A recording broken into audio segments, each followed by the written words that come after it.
Captain Mara Vance opened her eyes to the faint glow of strange green light around her. The air was heavy and tasted of metal. Her head throbbed, and the faint sound of distant growls made her heart race. She pushed herself up from the hard ground and saw the cracked shell of her escape pod lying a few steps away. Smoke rose from its torn edges, and sparks jumped from broken wires. The pod had saved her from the explosion of her ship, but now it lay useless in this unknown place. The ground was soft under her gloved hands, covered in glowing moss that pulsed slowly like it was alive. She looked around and saw twisted trees, with long black leaves hanging low. Their shapes were wrong. Their shadows moved even when the wind was still. Far above, the sky shimmered with a strange yellow haze.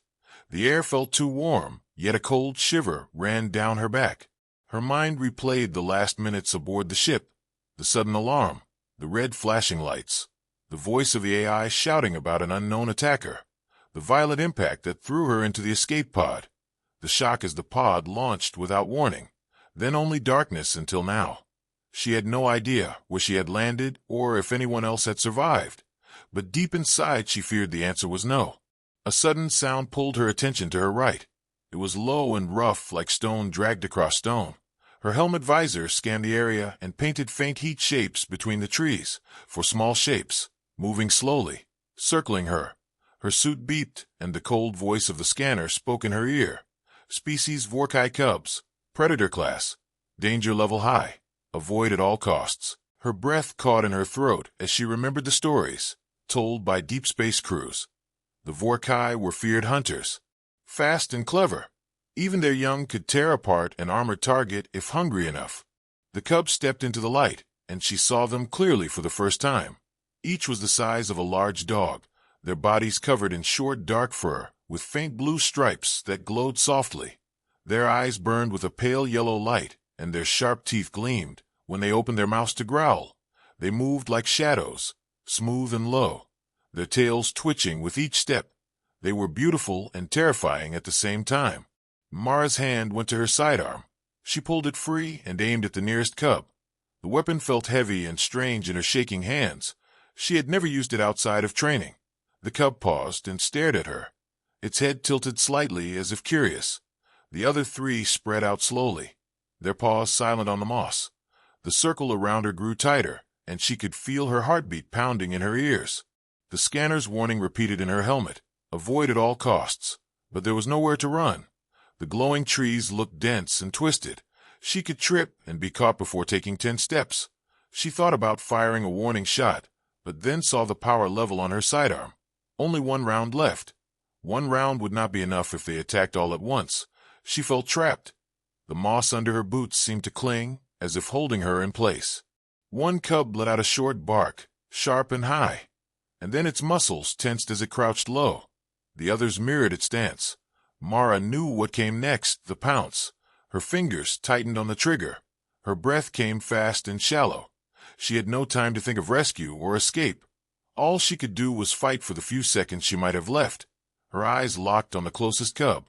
ready to fire the instant it leapt. The forest around her grew silent. The distant growls faded. Even the strange hum of the moss seemed to pause. It was as if the whole place was holding its breath. Mara's chest ached from the tension. Her finger pressed harder on the trigger. The cub's glowing eyes never left hers. She could see the rise and fall of its breath, the twitch of its tail, the flecks of its claws in the soft earth. Time slowed, and the cold air bit at her skin even through the suit. Then the cub moved, faster than her eyes could follow, a blur of dark fur and glowing stripes rushing at her. Her arms jerked upward. The barrel of the sidearm pointed at its chest. Her mind screamed to fire. The sound of her own heartbeat roared in her ears. She braced for the impact of claws and teeth, her whole body tense like a drawn wire. She thought of her crew, of the ship now gone, of how this world would be her grave. But at the very last moment before the cub reached her, something strange happened. Its eyes flickered, and it made a sound unlike the earlier growl, softer, almost like a whine. Its claws did not strike. Its teeth did not sink into her arm. It stopped so close she could feel its breath against her visor. The glow of its stripes shimmered in the green light of the moss, and for a heartbeat she saw something in its gaze that she could not understand, something almost like recognition. She stood frozen, sidearm still raised, the other cubs watching her in silence, the forest waiting, the air thick with a question she could not yet answer. And in that strange moment Mara felt a shift deep inside her, as if the trap had not closed around her at all, but had just begun to open into something far more dangerous and far more unexpected. Mara kept her weapon raised, but her finger did not pull the trigger, because the cub in front of her simply stood there breathing softly and tilting its head from side to side, as if trying to figure her out, and the glowing stripes along its fur brightened, then dimmed like waves of light in the dark forest, and the other 3 cubs began to move in closer, not with the swift, hungry leaps of predators, but with slow, careful steps, their paws making no sound on the living moss, and their yellow eyes fixed on her with something that did not feel like hate or hunger. She had read many reports in deep space briefings about the Vorkai young, how they were often left to hunt small creatures on their own to train their instincts, and how even juvenile ones could shred armor if they saw weakness. But nothing in those reports had prepared her for this, because they were not attacking her at all. They were sniffing the air around her, and one even leaned close enough to touch its cold nose to her leg armor, and then pulled back with a short snuffing sound. Mara's mind raced with possibilities. Perhaps her suit carried a scent that confused them. Perhaps the moss had coated her in something that masked her as one of their own. Perhaps she had fallen into a situation where the predators simply were not hungry. But the tension in the air told her it was not so simple, because all 4 cubs suddenly turned their heads in the same direction, their ears twitching at a sound she could not yet hear. She listened hard, and then caught at a deep, slow rumble that seemed to shake the trees themselves, a sound far heavier than the growls she had heard earlier, and she knew, without being told, what it meant. The mother was coming, the full-grown Vorkai whose size and power would make the cubs look like harmless pets in comparison, and the scanner in her helmet flickered with a reading so strong it blurred into a solid red shape on her visor. Her breathing grew faster. She had no chance against an adult Vorkai, not with an empty sidearm, and no place to hide. She thought of running, but the cubs had formed a loose ring around her, their glowing stripes brighter, now their bodies low to the ground as they faced the direction of the sound, and Mara realized they were not preparing to pounce on her, they were preparing to defend her, and the thought struck her so hard she almost lowered her weapon entirely. The rumble grew louder, and the shadow of the mother appeared between the black-leafed trees. Her eyes burned a deep red, like molten metal, and her fangs glinted in the strange green glow. She stepped forward, muscles rolling under her sleek dark fur, and her tail lashing slowly. Behind her, she was easily twice the size of Mara, and moved with the grace of something that knew it was the top predator in this place. The cubs growled low and stepped ahead of Mara, their bodies tense, their tails stiff, their glowing stripes almost white with intensity. The mother stopped and looked from her young to the strange figure they were guarding. Her lips curled back to show rows of teeth, and her growl shook the moss underfoot. She advanced a step, but one of the cubs snapped its jaws at her with a sharp sound, the others joining in with short, fierce barks, and for a moment the air was a storm of sound and threat. Mara expected the mother to strike them down, to push past them and finish what instinct demanded, but instead the huge creature hesitated, her gaze moving from one cub to the next, and then back to Mara again. The glow from the cubs cast strange, shifting patterns across her dark face, and something unreadable passed in her eyes. She gave a final deep growl, then turned and melted back into the trees, her heavy steps fading into the forest until there was only silence again. Mara's knees felt weak from the rush of fear and disbelief. She tried to make sense of what had just happened, but the cubs were already moving around her, sniffing the air, as if checking for danger. One nudged her knee with its head, and another circled behind her to sniff the path the mother had taken. They seemed calmer now, though their eyes still searched the shadows between the trees. She felt the need to move, to put distance between herself and this spot before the mother changed her mind, but she had no idea where to go. The planet was strange and full of threats. She had already learned that much, and yet the cubs seemed to know the forest. Well, they kept glancing at her as though waiting for her to follow. So she took a slow step, and they moved with her, their bodies slipping between the strange glowing plants like they belonged here, which they did. As they moved deeper into the forest, Mara's helmet picked up faint life signs all around, shapes hiding behind tree trunks, shapes sliding through the moss, tall and thin, With too many limbs, she kept her sidearm ready even though it only had one shot left, because the shapes did not feel like friendly watchers. One cub suddenly growled, and the shadows melted back,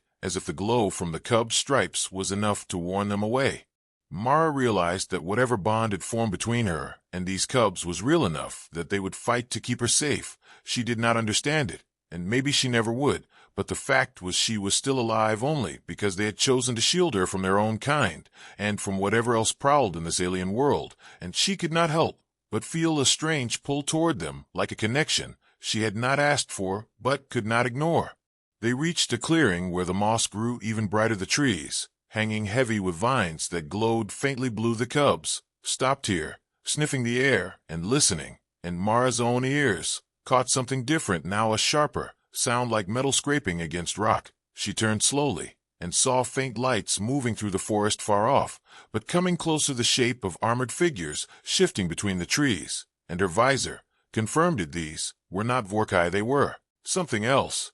entirely. The cubs pressed close to her, their bodies tense again, and their eyes fixed on the approaching lights. Mara crouched low behind a cluster of glowing vines and tried to make out details. The figures carried long weapons that pulsed with blue light, their movements precise and careful, as if they were tracking something, and it took only seconds for Mara to realize that they were hunting the cubs. Her chest tightened. She did not know who they were or why they wanted the cubs dead, but the way they moved left no doubt. They were predators, two only in a different form. She thought about staying hidden, letting them pass, letting fate take its course, but the cubs stood in front of her, their bodies shielding her like they had in front of the mother, and she knew she could not betray that trust.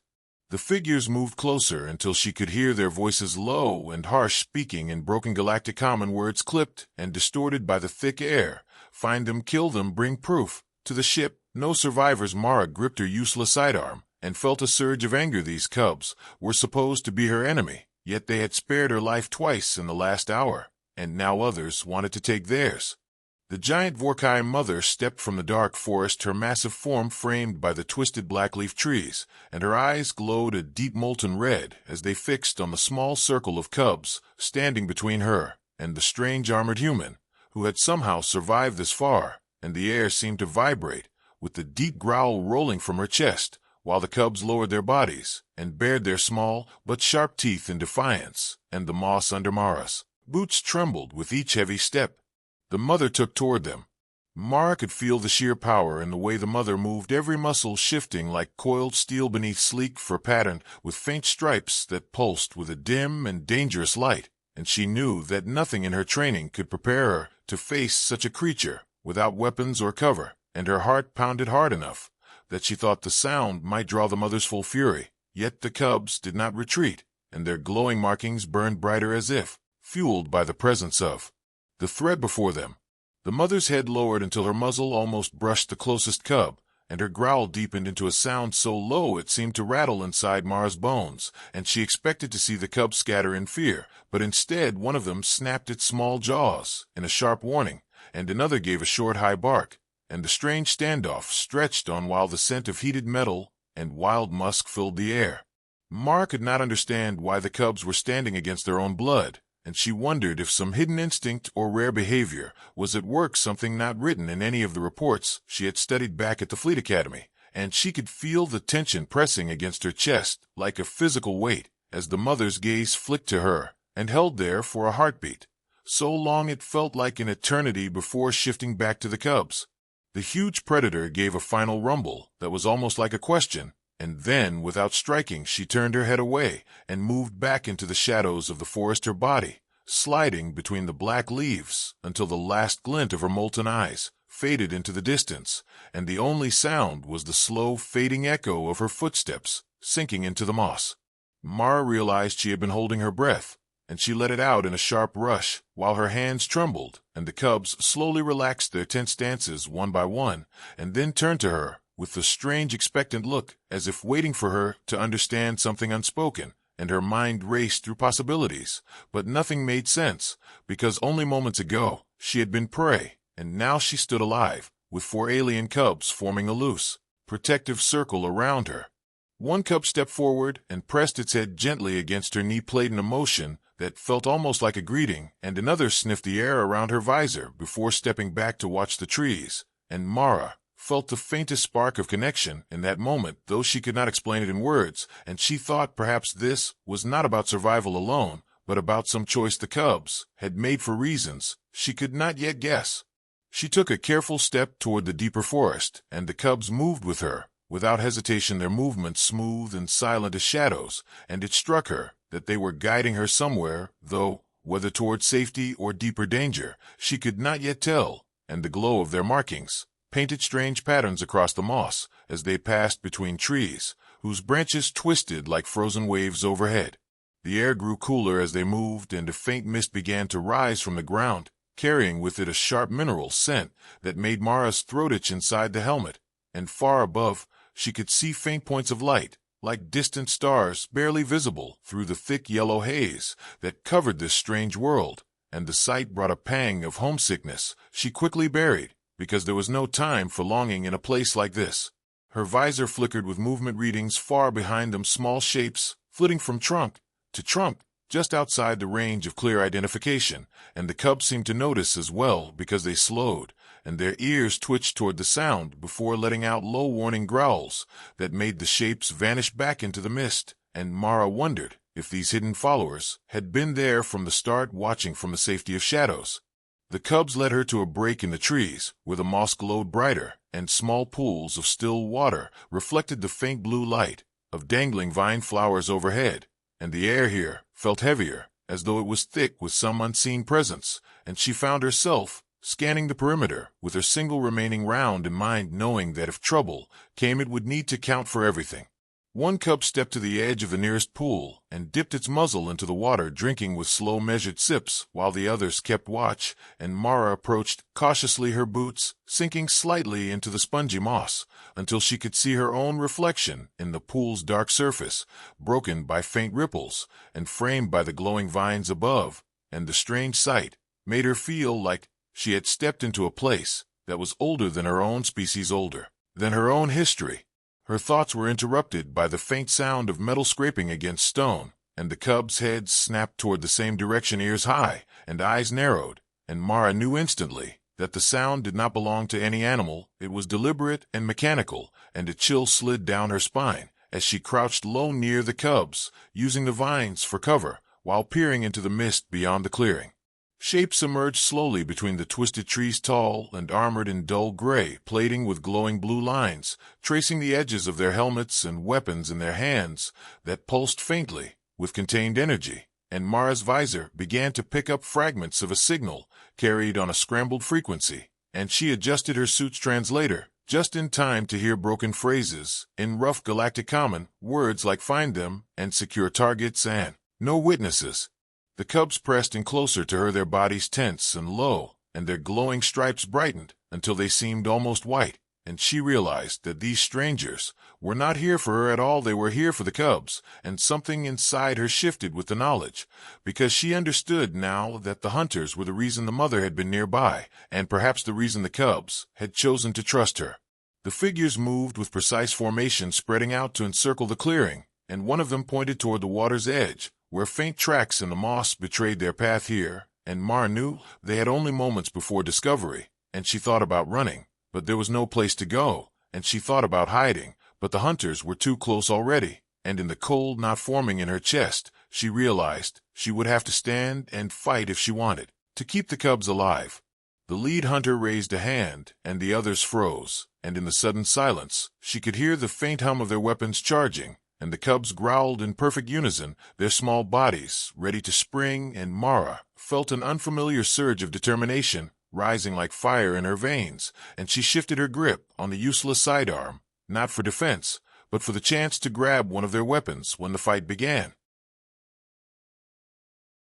The moment the beam of blue light cut through the mist, Mara shifted her stance, and the cubs pressed closer, their glowing stripes flaring like living beacons in the dim forest, and the armored hunters advanced with slow and careful steps, their weapons raised and tracking every movement, and the air between them was charged with the hum of energy cells powering those weapons, and the faint electric scent prickled at the edges of her senses through the helmet filter.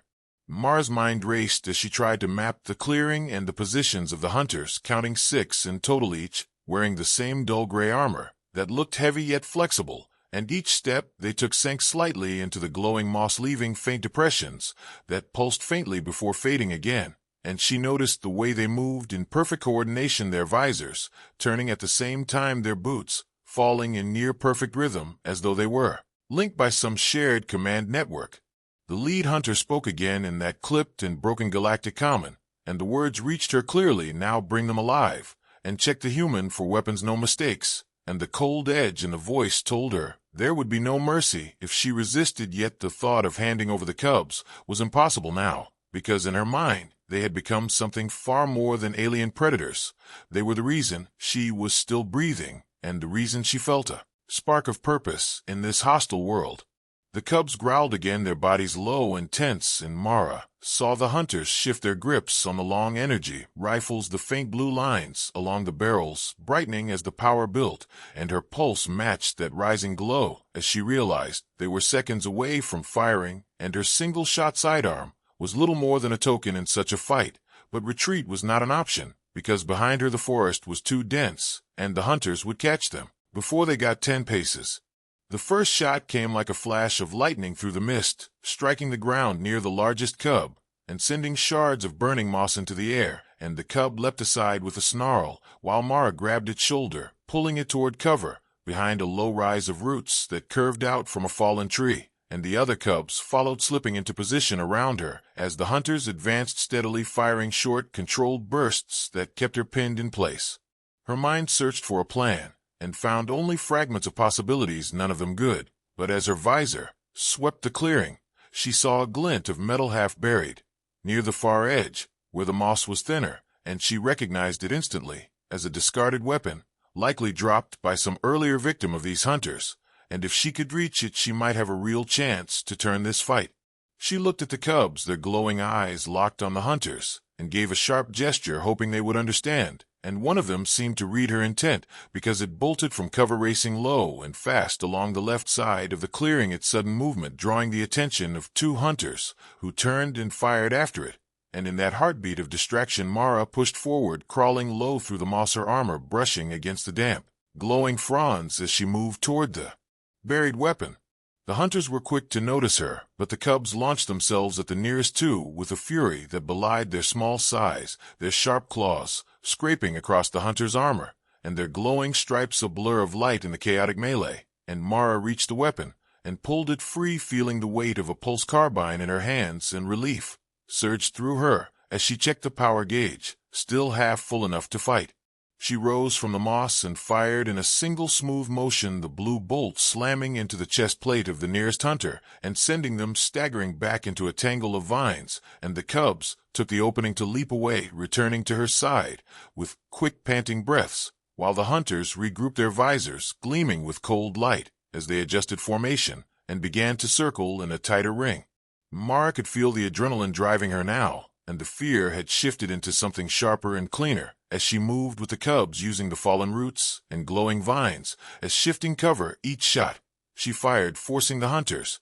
to slow their advance, and each growl from the cubs making them hesitate just long enough to keep from closing the trap entirely. And in the back of her mind, she began to suspect these hunters had not expected such resistance from either her or the cubs. One of the hunters barked an order in their own harsh language, and 2 broke off to the side, moving fast toward the far end of the clearing, and Mara realized they were trying to cut off any escape route and force her into a final corner, and she knew she could not let that happen. So she signaled the cubs, and they sprinted ahead, flanking the 2 hunters with lightning speed, their glowing stripes weaving like threads of light through the mist as they darted in and out, slashing at the hunters' legs and forcing them to slow.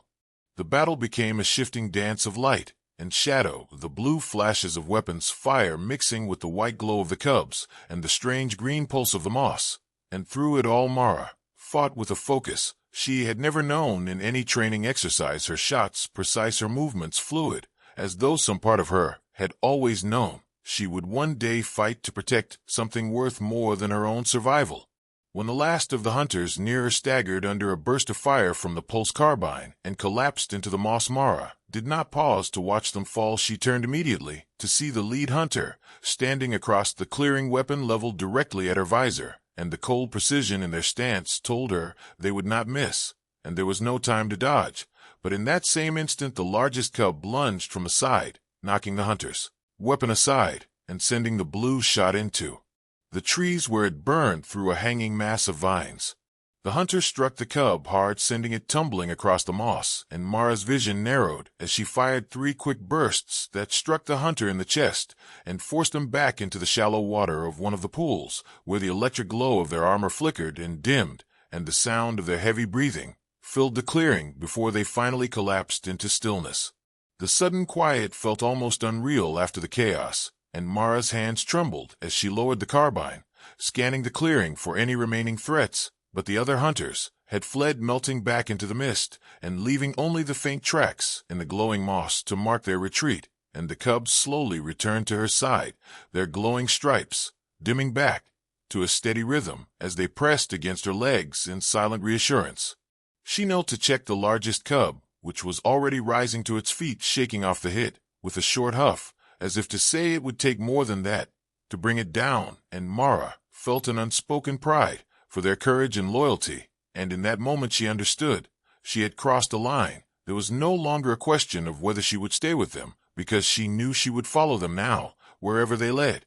The mist hung low over the glowing moss, and every breath Mara took came heavy inside her helmet, the air still thick with the electric tang of discharged weapons and the distant echoes of the hunters' retreating boots, and she knew the quiet would not last, because organized enemies never left a fight unfinished, and the cubs seemed to sense it too, their glowing stripes pulsing faster, their ears turning constantly toward sounds too faint for her to hear, and the largest of them gave a low rumble that vibrated through the ground as if urging her to move before the hunters regrouped. She tightened her grip on the pulse carbine, its weight now familiar in her hands, and scanned the trees for any hint of movement, but the forest only swayed with the slow rhythm of hanging black leaves and twisting vines, and the unnatural stillness made her skin crawl under the suit, because it felt like the world was waiting for something to break the silence, and she was certain it would be the return of the hunters in greater numbers. The cubs began to move without a sound, their steps light across the moss, and Mara followed close behind, her boots sinking slightly into the soft ground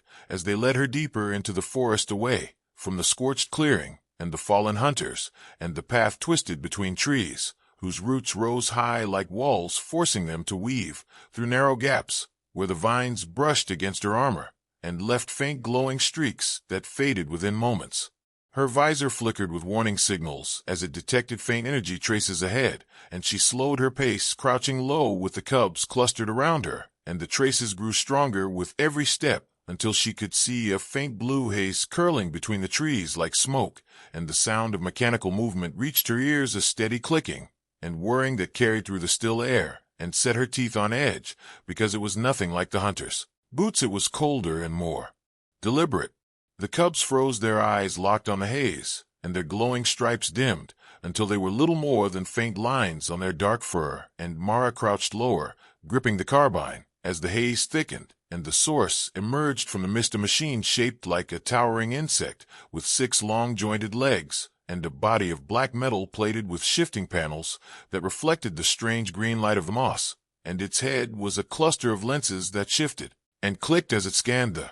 area. She knew instantly it was a scout drone likely deployed by the hunters to track them, and she watched as its legs moved with eerie smoothness, gliding over the moss without disturbing it, and each step carried it closer to their position, and the cubs began to bare their teeth. But she raised her free hand in a sharp gesture to keep them still, because if the drone had not yet detected them moving, might be the difference between safety and being marked for the hunters to follow. The drone paused, its lenses rotating with a feint were before sending a thin beam of blue light sweeping across the ground, and Mara realized too late that it was scanning for heat signatures, and her armor could only mask hers for a few moments more, and in that instant the largest cub let out a sharp bark as if to challenge the machine, and the drone's head snapped toward the sound, its lenses brightening as it locked on. There was no choice now, and Mara rose from cover, firing the carbine in a burst that slammed into the drone's side and sent sparks spraying into the mist, and the machine reeled with a high-pitched metallic screech before one of its legs stabbed deep into the moss for balance, and it turned its head toward her again, its beam intensifying until the edges of her visor glowed with warning signals, and her armor registered rising temperature from the energy scan.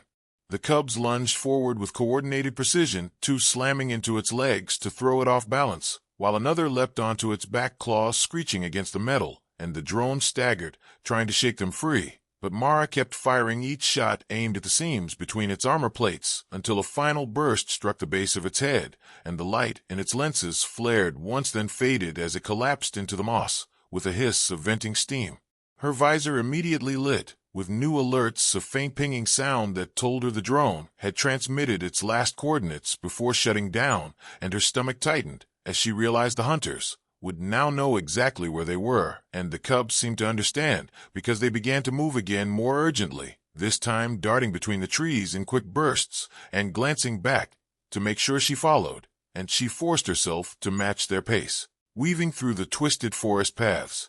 Without looking back, the ground began to slope downward, and the moss grew thinner, replaced by dark soil that crunched softly under her boots, and the air grew cooler, carrying with it the scent of water and stone, and soon she could hear the faint rush of an underground stream, and the cubs led her to a break in the roots, where the earth opened into a narrow passage sloping steeply into darkness, and without hesitation they slipped inside, their glowing stripes painting faint light along the stone walls. Mara followed, crouching to fit through the narrow space, and her helmet lights activated, casting pale beams across the jagged rock and trickling water that ran along the edges of the tunnel. And the deeper they went, the more the sounds of the forest faded, until there was only the steady drip of water and the soft pads of the cubs' feet ahead of her, and she realized the passage was leading them somewhere hidden, somewhere the hunters might not easily find. The tunnel widened into a small chamber where the ceiling arched high, and the walls were streaked with veins of faintly glowing crystal that pulsed slowly like the moss above, and in the center a pool of clear water reflected the light in shimmering ripples, and the cubs gathered here drinking and resting, while keeping their eyes on the single tunnel they had entered through, and Mara lowered her weapon for the first time since the clearing, feeling the weight of exhaustion settle into her limbs. She knelt by the pool, splashing a small amount of water onto her armor to clear away the streaks of moss residue, and her visor confirmed it was safe though high in minerals, and as she drank she thought about the hunters now surely closing in, and about the drone's final transmission, and she knew they could not stay here long, but the cubs seemed to have brought her to this place for a reason, and she waited to see what it was. The largest cub stepped away from the pool and moved to the far wall of the chamber, where a section of rock was darker and smoother than the rest, and it pressed its head against the surface with a low rumble, and to Mara's surprise the rock shifted, sliding aside to reveal a narrow fissure lit by the same glowing crystal, and beyond she could see the faint outlines of another passage leading deeper underground. She understood then that the cubs knew of hidden routes, perhaps even an entire network beneath the forest, and if they could reach the other side of this labyrinth, they might escape the hunter's net entirely. But there was no way to know how far it went or what dangers might be waiting in the dark, and she met the cub's glowing gaze and felt that silent, unspoken question whether she was willing to follow them even further from the surface and deeper into the unknown. The narrow passage twisted like the inside of some sleeping creature's vein, and Mara's footsteps echoed in the damp air as she followed the cubs deeper into the earth, her helmet light throwing long shadows along the crystal walls that pulsed faintly, as though alive, and each beat of their glow seemed to match the pounding in her chest, and she kept her carbine raised, not knowing if the next corner would reveal an escape or something far worse. The cubs moved with a confidence that told her they had walked this path many times before, their glowing stripes brushing the stone and leaving faint trails of light that quickly faded. And in those moments Mara realized they were not just leading her somewhere safe, they were guiding her towards something important, something they wanted her to see, and the thought filled her with both curiosity and unease, because she had learned in her years of service that secret places in alien worlds rarely held anything gentle. The tunnel began to slope downward more sharply, and the air grew warmer, carrying with it a low steady hum that vibrated faintly through the stone under her boots, and she frowned behind her visor, wondering if it was some form of geothermal activity or the echo of machinery buried far below. And the cubs did not slow their pace, which told her that whatever the source, it was familiar to them, and perhaps part of the reason they had brought her here. Her visor displayed faint readings, now showing energy levels rising as they descended, and the hum grew stronger until it was no longer just something she felt in the stone, but a sound in her bones, a deep resonant tone that seemed almost alive. And she tried to shake the thought from her mind, but it clung stubbornly, because the crystals along the wall were responding to it, their glow growing brighter with every step. The tunnel suddenly widened and opened into a cavern so large that her helmet light could not find the far wall, and the ceiling was lost in shadows far above, and in the center of the cavern was a great formation of crystal rising from the ground like the spine of some colossal beast, and it glowed in shifting colors that rolled slowly from deep blue to green to gold, and each color shift sent gentle waves of light rippling across the cavern walls, like the movement of water, though there was no water here.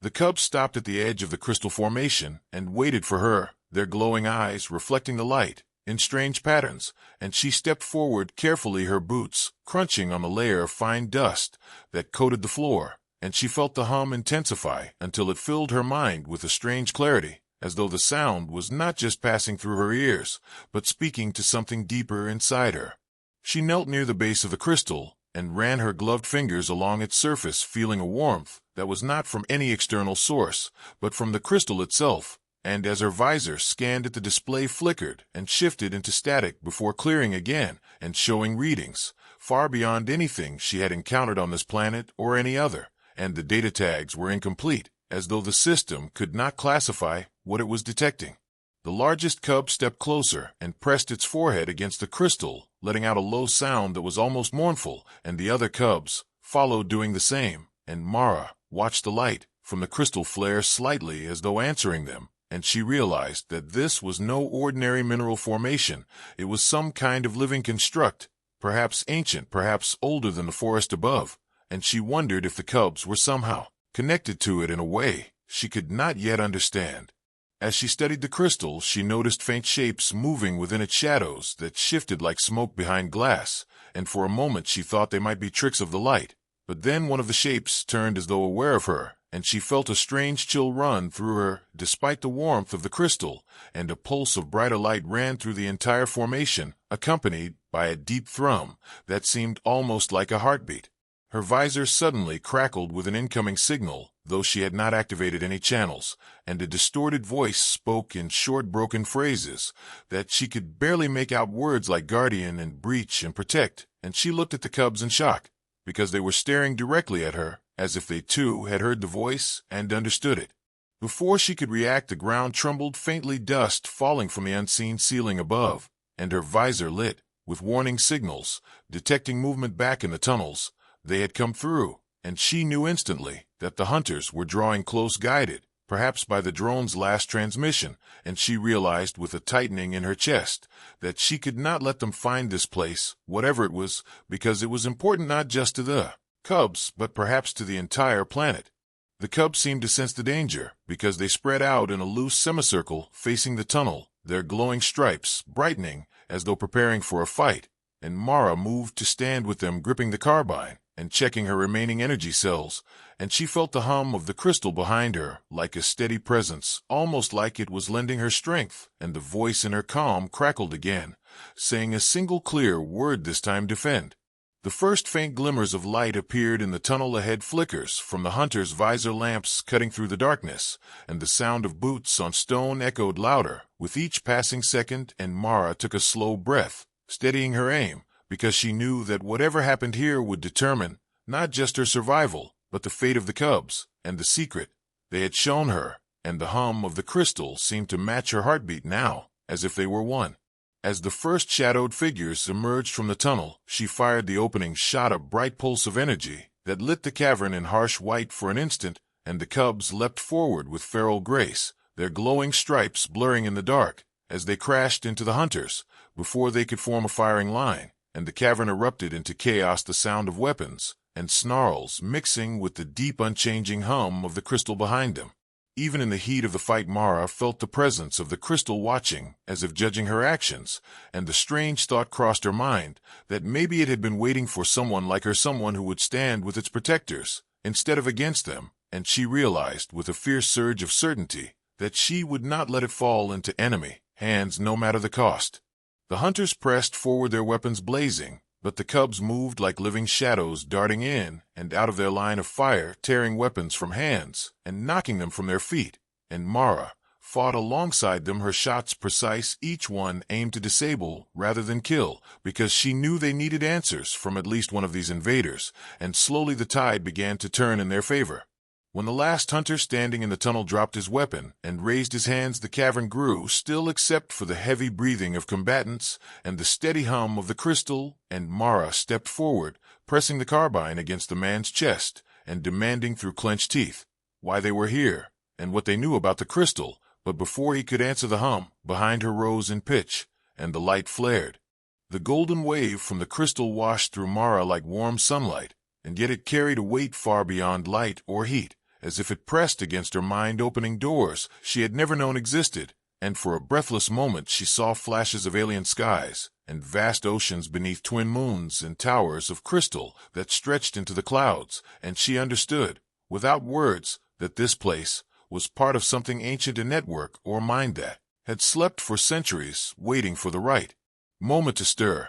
The cubs stood perfectly still, their glowing stripes pulsing in time with the crystal's light, and their eyes fixed on her, as though they knew she had been chosen for something. And the hum in the air was no longer a background sound, but a voice speaking directly into her thoughts, weaving images and feelings rather than language, and she realized it was telling her about a war long ago, a war that had scarred this world and forced the crystal mind to hide deep underground, guarded by generations of these creatures. The prisoner stood frozen, his visor reflecting the golden blaze, and his face pale with something that looked like recognition, and perhaps even fear, and Mara saw his hands twitch as if he wanted to reach for a weapon, but he dared not move, and she wondered if he too could feel the voice, though perhaps not as clearly as she did, and the crystal's attention was on her alone. She saw images of the hunters arriving on the planet not by accident, but by design, following some long-forgotten signal, and the crystal's voice showed her that they sought the heart of this place because it could bend energy fields and control vast systems across space, and in the wrong hands it could turn entire fleets into weapons of silent destruction, and she felt a deep cold in her chest at the thought of what these men would do if they succeeded. The light dimmed slightly, and the hum shifted to a sharper rhythm, like the quickening of a heartbeat under stress, and the cubs turned toward the tunnel, as if they had heard something she had not, and Mara soon caught it too, a distant metallic sound echoing up from the darkness, the unmistakable approach of more hunters, far more than before, and the prisoner's lips curled into a faint grim smile, as if to say, "You cannot win," and she tightened her grip on the carbine, determined to wipe that look from his face before the end. The crystal's voice surged again, but this time it was not an image or memory. It was a command, not in words, but in pure intent. Defend this place with all that you are, and Mara felt a flood of energy rush through her limbs, the weariness from the fight fading, replaced by a focused strength she had never known, and the cubs too seemed to draw from it, their stripes blazing so brightly that the cavern took on a dreamlike glow. The first wave of hunters emerged from the tunnel in a rush, their rifles already firing, but the energy pulses splintered against a shimmering barrier that snapped into existence around the crystal's base, and Mara realized the mind was protecting itself, but that the barrier's reach did not extend to her or the cubs, and so it would be up to them to hold the ground beyond it. She dropped to one knee, bracing the carbine and firing short, precise bursts that dropped the first two attackers, while the cubs leapt among the rest, moving so fast they were streaks of light in the shadows, and she heard the crash of claws against armor, the thud of bodies hitting stone, and the sharp curses of men who had never faced opponents like these, and still more poured into the cavern, their numbers threatening to overwhelm them. The prisoner tried to run in the chaos, but Mara caught him with a swift blow from the stock of her weapon, knocking him sprawling to the ground, and she planted a boot on his chest, holding him there while firing at another wave of hunters who pushed forward over the fallen, their faces grim with desperation and greed, and she knew they would not stop until one side was utterly broken. The hum from the crystal deepened again, and Mara felt another surge, this time not just strength,